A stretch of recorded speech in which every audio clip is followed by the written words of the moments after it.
what we did was, it was such a good night. It was a hard night we did performance bonuses for Cormier, Roundtree, Pettis, and Costa. So no fight of the night. We just did 4 performance bonuses. Who's got the first question? Dana, pretty, as you said, pretty entertaining night. Ended with an incredible finish. Can you talk about, I guess, your reaction to watching that fight play out, and kind of where you think DC now ranks all time in the history of UFC? One of the best of all time. You know, this was the right fight for him, in that if you think about his career, he steps down from heavyweight to go to light heavyweight because his friend is a heavyweight. So he goes to 205, has an incredible career down there, but has that John Jones thing, you know. And John Jones is, in my opinion, you know, if not one of the greatest of all time. Could be the potential that John Jones had. Who knows what he could have done at heavyweight and everything else. So he's got the shadow of John Jones. Moves back up to heavyweight and knocks out the best heavyweight ever in UFC history in the first round decisively. I think that what this does is finally gives him the respect that he deserves. And you know, he's a two division champion, and you know, now he's got a big fight ahead of him. You know, a big fight, big payday, and it couldn't happen to a better guy. He's an incredible ambassador for the sport. I said a long time ago, I told Daniel, if you're my champion for the rest of my career, I'll be a very happy man. He's a great analyst. He does a great job on television. I just can't say enough good things about the guy, and I'm really happy for him. I mean, just to get clear on the record, it seems obvious the Lesnar fight is next for him. You can say that for a fact that is the fight that's being booked. Yeah, we're definitely going to make that fight. So Lesnar hit me up a couple days ago and says, sorry I went dark on you, but I had some stuff I had to take care of, and I'm going to come to the fight this weekend. Okay. See you Saturday. You know, he came here tonight, he was all fired up, if you couldn't tell. I mean, right when he got into my seat on the side, he was acting like a lunatic. He was fired up and excited for this fight. His gut told him Stipe, because he felt that Cormier put too much weight on for this fight. He thought it was going to affect him. And it didn't. The second half of the year calendar was announced tonight.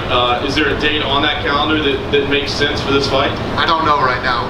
You know, we're still, we had this night tonight. We got July 28th, and then we can really start working on the end of the year stuff. You know, September, October, November, December. The last thing on this fight, I mean, it's not the fun side to talk about, but it's real. I mean, there's USADA issues, right? I mean, there's time away, there's, you know, penny. So, has he been testing? Is he going to be? What can you tell us? So the process has started. They started the process last week. I don't know where they are in the process, but he's going to pop up on the board here soon, Monday or Tuesday, or I don't know. I don't know where they are in the process. Huh? What do you say? That Fighter X was again. There was an anonymous fighter at one point that was listed on the USADA roster. I have no idea. Question. And last thing for me, Dan, I know it was only 48 hours ago, but I want to ask you about Max Holloway. In that 48 hours, have you heard anything new, any medical updates? No. We've been, first of all, that fight falls out, so we're trying to figure out, you know, get Holloway taken care of to make sure, you know, he's okay. Then, you know, Cormier falls at the press conference on his back. He was hurt. He hurt his leg. He had to go home and swelled up. He had to ice it, you know. So he iced his leg, and he called me maybe about midnight, 1 in the morning, and said, "I'm okay. I feel good. I iced my leg, and I think I'm going to be okay." I was worried about his back, because during this camp he threw his back out. Yeah, during this camp he threw his back out and actually didn't train for a minute, and I think that's probably why he put the weight on too. But I'm just speculating. You can ask him those questions. But yeah, so I was more worried. Think about this, guys. Seriously, think about this. So when we're going, forget the abomination of the heavyweight fight that happened. I mean, the card was so good, you just, yeah, all right, we had one bad fight. What are you going to do? But when you look at this card, right, and the fights are all, you know, going, Pettis looks better than he's looked. you know, it looked like when he was a champion, that's how he looked tonight. You know, the Felder-Perry fight is a war. Those guys are standing toe-to-toe, bleeding all over the place, going at it. You know, Roundtree has the unbelievable knockout. The Costa fight is unbelievable. And now imagine, we're going to these fights, and imagine if the co-main event had stayed in there. Because you know that co-main event would have been ridiculous. And then the main event, I was sitting there seriously going, this might have been the most epic card that we've ever done. And it's hard to say that because we've had so many great cards, but yeah, it was a good night. It was a good night. I'm happy. Happy it's behind me and ready to move on to July 28th. But good night, really good night. Dana right here. Yes. So you were in the cage, obviously, with Brock, and you mentioned that he was excited after when he was sitting next to you. What did you think of kind of Brock's theatrics? I mean, we've seen Brock and DC on a card before. They have, you know, there is some sort of relationship there. What did you think about that? So they've known each other a long time, and the whole wrestling thing, and they talk a lot of shit to each other about wrestling and who would have won in wrestling and who would have done this and that. I know you're gonna ask Cormier about it, but there is a thing with those two on, you know, who would win. And now they're going to find out. What did you say to him when he pushes, when he pushes DC? What were you saying to him in the cage? I said, calm down, relax, stop. We get it. There's going to be a fight. Calm down. Yeah, they were both fighting. See DC push me up against the cage? And I'm too old for this shit. You can't be doing that to me. And they were all fired up. Everybody in there was crazy. Then Cormier's little guy starts running over, pushing Brock, and I'm like, this is about to turn into a shit show that the commission is not going to like. So I just tried to get everybody to chill out. Awesome. Last question. Paulo Costa, you mentioned he won a performance bonus tonight. What do you think about his performance? And they released the schedule. You're going to Brazil in September. Is he someone that you could headline a card with in Brazil? Yeah, I think that kid is the next big Brazilian star. He's on his way. Good looking, incredible physique, and fights like an animal. And I was also impressed with Uriah Hall. Uriah Hall went out there. Now, the guy that I thought Uriah Hall was going to be at the end of the Ultimate Fighter was the guy that I saw fight tonight. That was the guy that I expected him to be after the Ultimate Fighter. He fought an incredible fight tonight. He was in his face. He was, you know, every time he'd get hit, he'd punch back with 2 or 3 punches, kicks, and it was awesome. Great fight. Dana, right here.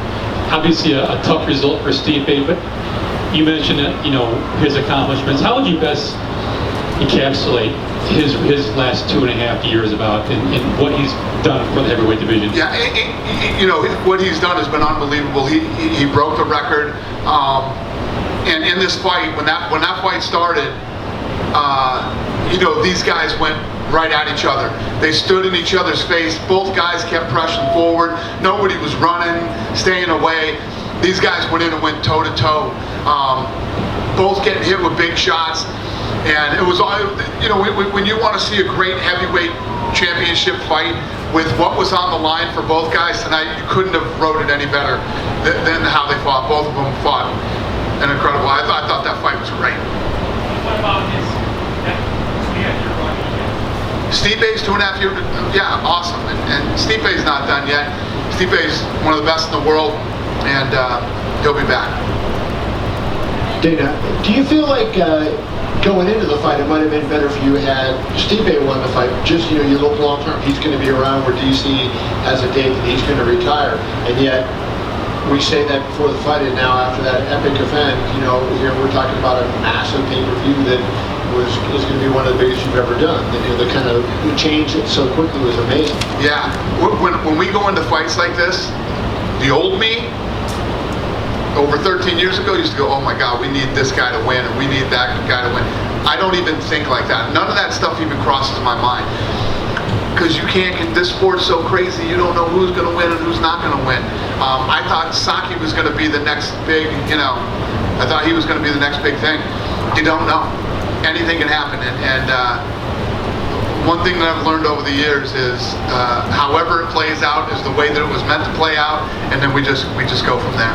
And I just want to see if you can go into DC a little bit more. What makes him so great? Because you look at him and you say, he doesn't have the great physique like Costa has, and he doesn't seem like incredibly quick, and he's a wrestler, not a boxer maybe, but he seems like he does everything well. Like, can you put your finger on why he is so good? He's such a unique guy, man, in every way, shape, or form. He's so articulate. He's a really smart guy. I love the way when he's commentating how he can break down a fight and explain it to you. It's almost like Rogan. He's so good. He's great at interviewing people. Then you talk about him as a fighter, right? Yeah, he definitely doesn't look like a fighter. Looks out of shape, looks heavy. When you think about him going in there now with a heavyweight, if you notice in the beginning of the fight, every shot he landed on Stipe was busting Stipe up, both his eyes, his nose. So he's got a lot more power than he gets credit for. When he goes in against somebody in wrestling, the slam that he had on Dan Henderson, to do that to a guy like Dan Henderson, holy shit. And just, he's such a well-rounded, incredible human being. Forget about fighter. He's just, I love Cormier, and I can't say enough good things about him. I know you don't ever tell people to not retire or whatever. If they want to retire, you say they should retire. But he obviously doing this, is going to be invigorated, right? I mean, do you think there's a chance that, would you think, he may go on beyond his self-imposed deadline given what happened and the way the crowd, he's been booed in the past. The crowd reacted positively to him before the fight. Do you think that may change him and, kind of spark him to, run with that belt for a while? Like I said, he's going to start getting the respect he deserves and has deserved for a while now. But when I look at Daniel Cormier's performance tonight at heavyweight, retirement doesn't even come close to popping into my mind. Data, right here, sorry, to your right. Two quick questions. With Brock back in the pool, is that a 5 month or 6 months? Don't quote me. Nowitzki's the guy to talk to, but I think it's 6 months. And lastly, was the idea for Brock to be there to challenge whoever won? Obviously, yeah. Cormier was the guy, but was the plan for whoever won to? Yeah, whoever won, he wanted the winner. Dinner right here. You talked briefly about the co-main event, but just thoughts on Francis Ngannou. I mean, he had so much momentum behind him going into the Stipe fight, shows the flaws in his game a little bit, then comes back and has this fight where he throws 17 strikes the entire fight, something like that. Where do you feel a guy like that goes from here? Horrible.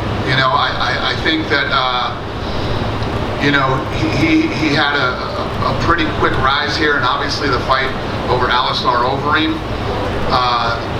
catapulted him. Everybody was talking about him. I thought he was going to be the next guy. I think his ego ran away with him, big time. I can tell you that his ego absolutely did run away with him. And the minute that happens to you in the fight game, you see what happens. You start to fall apart. I had some personal encounters with him, as did other people in the organization. And this guy's ego just was so out of control. It's like, before the Stipe fight, he took off and went to France. Didn't even really train for that fight. And you see the results. Well, then he comes back and he did train, but ego is what hurt Francis Ngannou. And then what about Derrick? I mean, he mentioned that his back was giving him some big problems again going in there, and he admitted that he felt that even though he won, his stock ended up dropping. Do you give him any leeway? I don't agree. I don't agree that his stock dropped, and that's a problem that he's going to have. He's a fun guy. He's funny. He's when he gets in there and throws, the fights are exciting. But he always has problems with his back, and that is going to be a problem for him. In there with you don't want to go in there with a bad back with Cormier or any of these other heavyweights. And but I like him, and I don't think that his stock drops at all. He won the fight. If you look at his fights, tell me the last time he was in a boring fight. Tonight is the last time he was in a boring fight. And like I said, the card was so good tonight, people will forget about that. And the heavyweight championship was so good, it was immediately erased from people's memories. And I know you don't talk about, matchmaking title shots on the night of the fight. But you're going to ask me anyway? Yes. Okay. Rafael Assunção, he's 11-1 in the UFC. Beat most of the guys in the division. He feels like he should be next for TJ. Who does? Rafael Assunção. Okay. On the undercard. Do you feel like, being 11-1 in this weight class that he's earned that shot? Yeah, the thing is that you got to remember about Assunção. That's easy to say. Hey, this guy's 11-1. Why hasn't he got this? Why hasn't he got that? That guy disappeared for a while. He had some injuries. He was gone for a while. Then he recently just came back and he started fighting it. That guy never loses. That is true. Who beat him?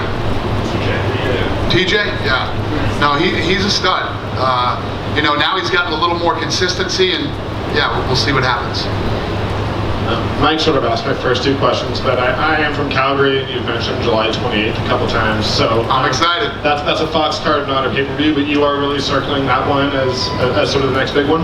Yeah, I'm going. I'm going. It's my birthday. That's my birthday card. I'm going up and celebrating my birthday in Calgary, and I'm going to that fight. And yeah, I'm really looking forward to it. I'm excited. I have owed Calgary this event for a long time, and we got a great card, and that city was really good to us. Very, very good to us, because we went up there. We had one of the best cards we'd ever put together, and literally everybody fell off the card more than once. And I said, rest assured, the card will be great. The card sucked, okay? I was wrong, the card sucked. We owe Calgary this one, and I'm excited to get up there and repay everybody. Dan, to your right, here. What exactly is Brock's deal with WWE? Obviously, he's still part of their roster. How does that factor into this? He's free and clear to do this fight. Him and Vince have a good relationship, and he's not going to do anything to piss Vince off, and so I don't know the specifics, but he's good. Have you spoken to Vince at all about this? I have not. Do you plan on shooting him a text? I know you guys are texting buddies nowadays.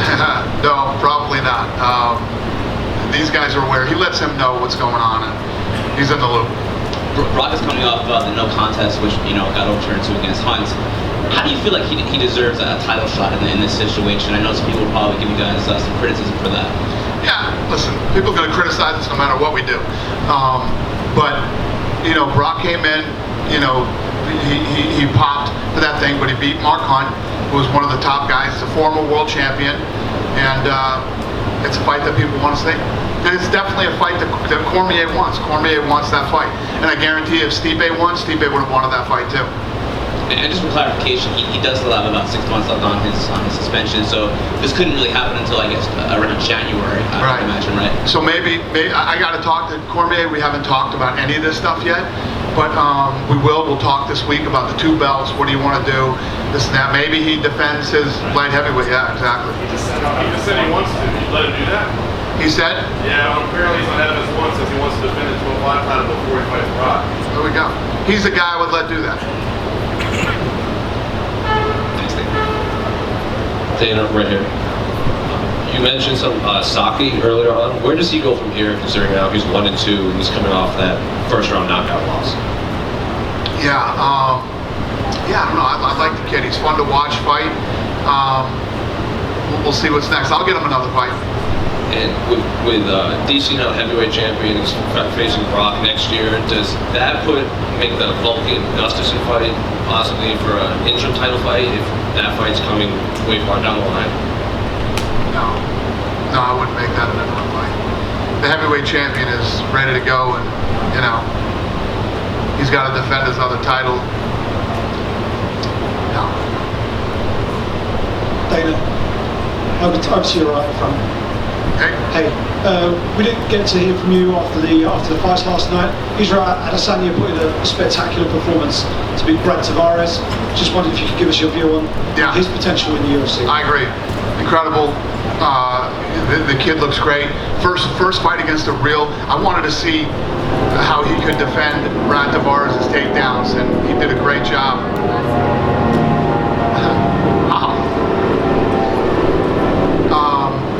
And obviously his striking is phenomenal. I mean, his head movement, his striking, the way he moves, everything. He reminds me of a cross between Anderson Silva and John Jones, the way this guy fights. And it's his first fight breaking into the top 10. And now we'll get him another fight, that will help build. 5-rounder, looked good for 5 rounds, looked strong, never really got tired. So, yeah, I expect big things from that kid. He said he wanted the winner of the Uriah Hall Paulo Costa fight. Is that what he said? Costa versus Adesanya? That sounds like a decent main event as well. That's that's awesome. I like that he wants that fight. It's probably not the fight that's going to happen, but I like that he wants it. Cool. Just one for me, Dana. You announced the rest of the schedule for 2018 today. Conor McGregor's camp have been saying that you guys are talking to them about this fight with Khabib. In an ideal circumstance, when and where do you want this fight to happen? You know what? I'm not even thinking about Conor till I'm serious. I know they're saying there's talks. We're not talking about a fight right now. Conor has to get through July. He's got to get through whatever's going to happen to him in July. We'll figure that out. I don't know what's going to happen. Is he going to get fined? Is he going to be on probation? Is he going to get this, that? When that's over with, then we'll start talking about him fighting. Good? Thank you guys. Have a great weekend.